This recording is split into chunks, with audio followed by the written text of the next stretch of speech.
Rest of the Maurice is a black market vending machine. It's on Floodmore Basin.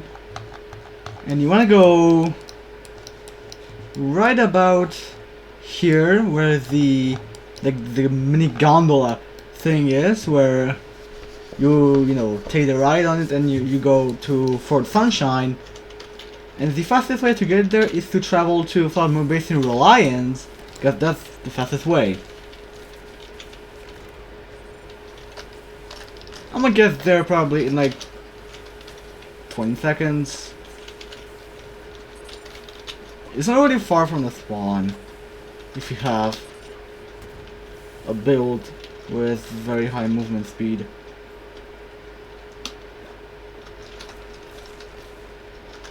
And there it is. Right here on the map once again. We've gotta travel here basically and then drive over here, around over here. And inside is the Nimblejack, Rebel Yell, and Good Juju. Pretty mid, pretty mid.